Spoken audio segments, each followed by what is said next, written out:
Welcome to स्टेनोपाथ। Dictation शुरू होने में 3 सेकंड शेष। स्टार्ट।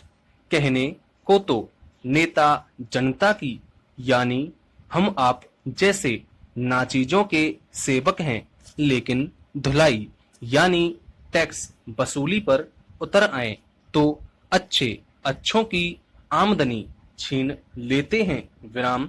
आम आदमी नेता के चक्कर में नहीं पड़े, तभी तक वह ऑल राइट है।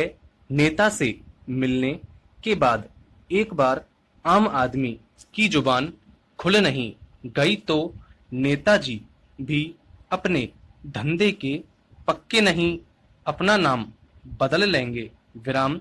अपने स्थानीय पार्षद जो एक जमाने में नाम कमाने के लिए अपने नाखून काटकर खुद को देशभक्त साबित करने में लगे थे, वह तो भला हो उस सीनियर नेता का जिसने उन्हें नेता बनने की परिभाषा सिखाई। विराम। देखते ही देखते दिन दूनी रात चौगुनी की तरह छोटी मोटी वसूली, मारपीट जैसी पवित्र जनसेवा करने लगे और रातों रात उनका नाम पूरे इलाके में गूंजने लगा। विराम। जब वे पार्षद से विधायक हो गए तो वे लूट के पावन कांड में बढ़ चढ़कर हिस्सा लेने लगे। पहले भोजन करते थे, अब जमीन खाने लगे। विराम। पहले पानी पीते थे, अब लोगों का खून पीने लगे। पहले अंदर से नौटंकी करते थे, अब बाहर से भी नौटंकी करने लगे हैं। विराम। धोखाधड़ी के लिए नेता को बहुत परिश्रम करना पड़ता है, लेकिन पारदर्शिता और स्पष्टता के मामले में उनका कोई हाथ नहीं पकड़ सकता है।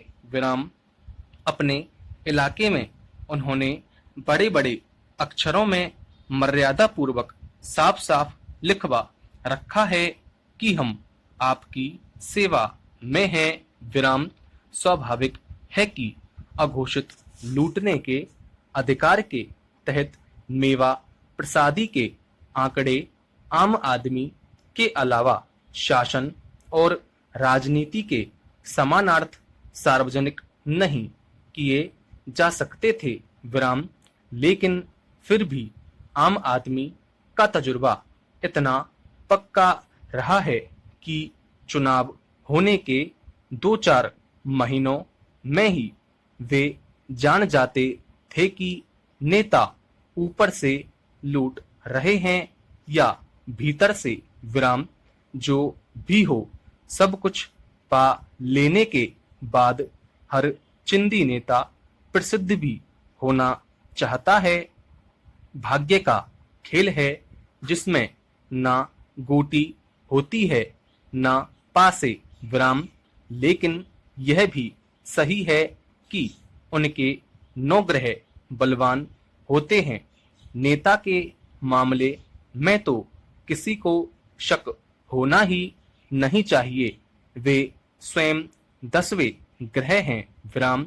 ऐसा आदमी मंच पर बैठकर आराम से सांस भी ले तो आती को अनुलोम और जाति को विलोम कहकर लोग वाह वाह करते हैं। विराम।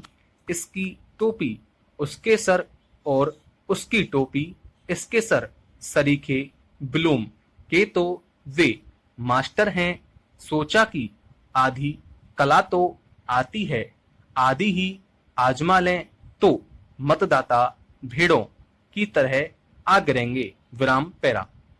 यहाँ यह उल्लेखनीय है कि विश्वसनीय गवाहन की साक्ष्य में सूक्ष्म विरोधाभास आना अवश्यंभावी है, क्योंकि प्रत्येक गवाह की स्मृति तथा प्रेक्षण में भिन्नता होती है। विराम।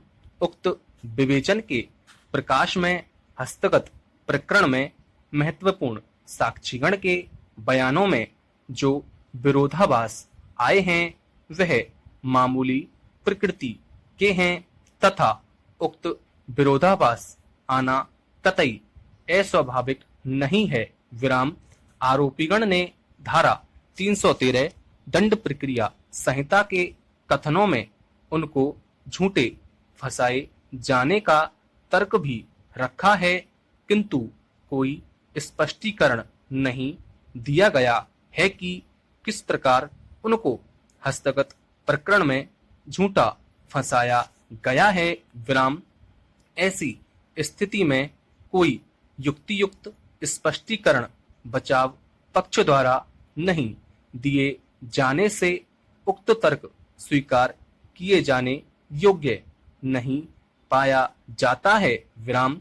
हस्तगत प्रकरण में आहत के शरीर पर आई चोटों की पुष्टि पत्रावली पर उपलब्ध मजरूब के चोट प्रतिवेदन से भी होती है तथा अभियोजन पक्ष की ओर से प्रस्तुत चिकित्सकीय साक्षी द्वारा पूर्ण रूप से चोट प्रतिवेदन को प्रमाणित किया गया है तथा आहत के शरीर पर दाईं अस्थि के ऊपरी भाग में अस्थिभंग पाया गया है, जिससे कि उक्त चोट गंभीर प्रकृति की पाई गई है। विराम।